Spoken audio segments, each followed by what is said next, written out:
जब से हम इस गोकुल में आए तब से यहाँ हमारे कन्हैया को कोई सुख नहीं है। कोई ना कोई दैत्य, कोई ना कोई निशाचर यहाँ आ रहा है, तो गोकुल अब रहने योग्य नहीं। तो गोकुल में नहीं रहेंगे तो कहाँ चला जाए?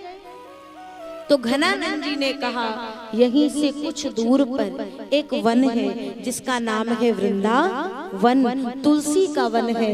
वनम वृंदावनम नाम पशव्यम नवकाननम गोप गोपी गवाम सेव्यम पुण्याद्रितण वीरुधम।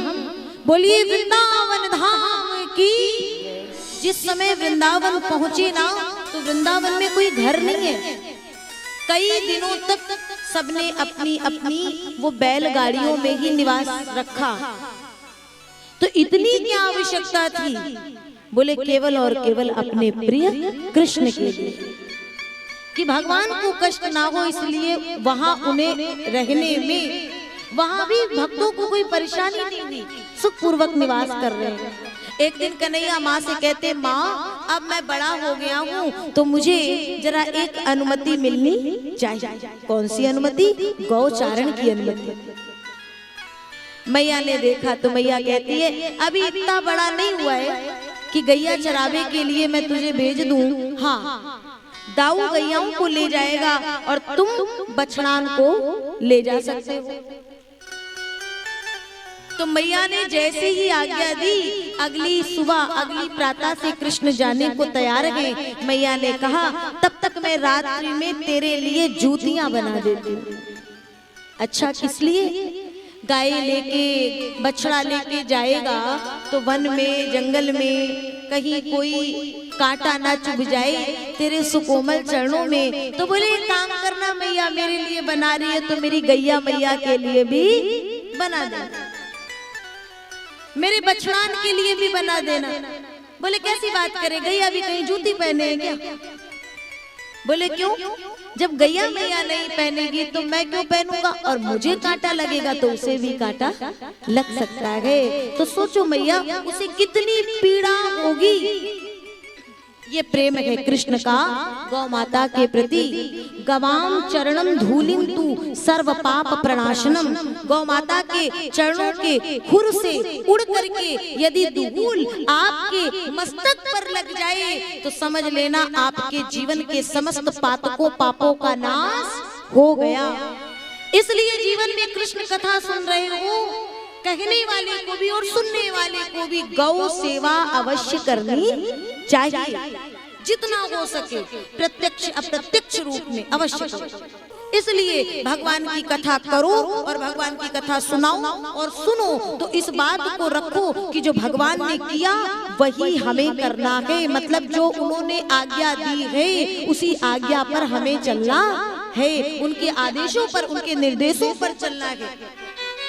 और भगवान चले और समस्त गोपी ग्वालों को लेकर के चलते हैं। मार्ग में वत्सासुर नाम के दैत्य का उद्धार करते हुए परमात्मा आगे बढ़े, अघासुर नाम के दैत्य का उद्धार किए और फिर कहते हैं मुझे बड़ी जोर की भूख लगी है, लेकिन आज मैं खाऊंगा तो केवल और केवल मधुमंगल के यहाँ का भोजन पाऊंगा, क्योंकि मधुमंगल के घर में गरीबी बहुत है।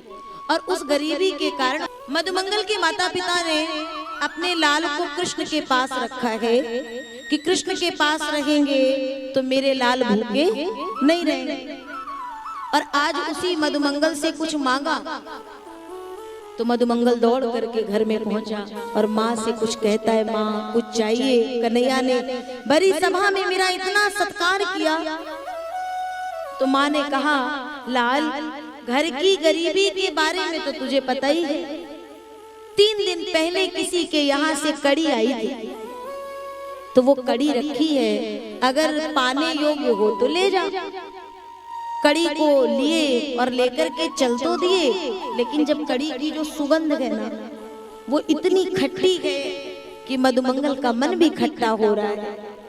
माखन मिश्री खाने वाले को ये खट्टी खट्टी कड़ी ना ना ना।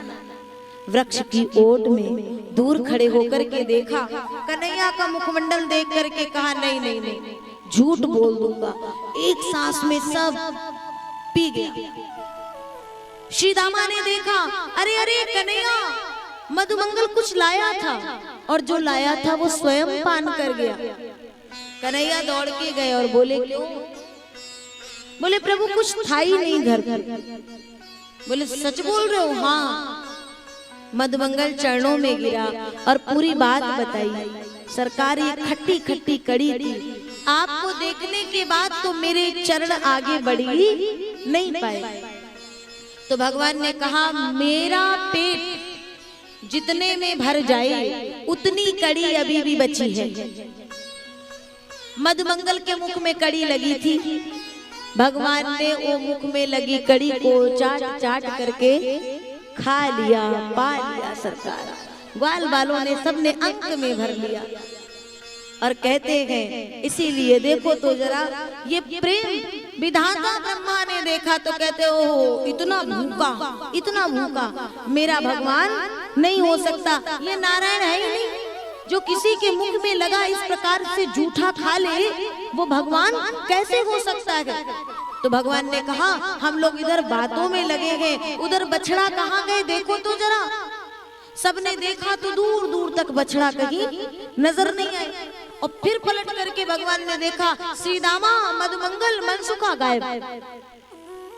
ब्रह्मा जी सबको ले गए और जब सबको ले गए तो भगवान ने देखा, बोले ओ ब्रह्मा जी, या ब्रह्मा ये तो पता ही नहीं कि रिश्ते में हम उनके पिता लगे हैं। कोई बात नहीं विधाता ब्रह्मा ले जाओ।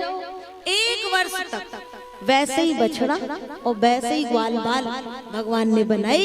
1 वर्ष तक वैसे ही लीला चलती रही। और ब्रह्मा जी बोले आज जरा देख के आते हैं ब्रजमंडल में क्या हालचाल है। यहाँ देखे तो कन्हैया ने कहा यही मौका है इनकी गद्दी छीनने का। और कन्हैया दौड़ करके गए, ब्रह्मा जी का वेश रखे और गए। और ब्रह्मा जी के द्वारपालों से कहते सुनो, आजकल बहुत से बहरूपिया घूम रहे हैं, कोई भी ब्रह्मा विष्णु बन जा रहा है, और मेरी तरह कोई बन के आए तो भीतर बिल्कुल ना आने देना। और भगवान बैठ गए विधाता की गद्दी पे। और विधाता जैसे इधर पहुंचे तो द्वारपालों ने रोक दिया, ठहरो ठहरो, कहाँ जा रहे हो? बोले स्वामी से ऐसे बात करते। बोले कौन से स्वामी? हमारे स्वामी जी अंदर बैठे। ब्रह्मा जी ने मन ही मन क्षमा याचना की, सरकार दृष्टता को क्षमा करें, अच्छे बछड़ा चुराए, गद्दी भी चली गई।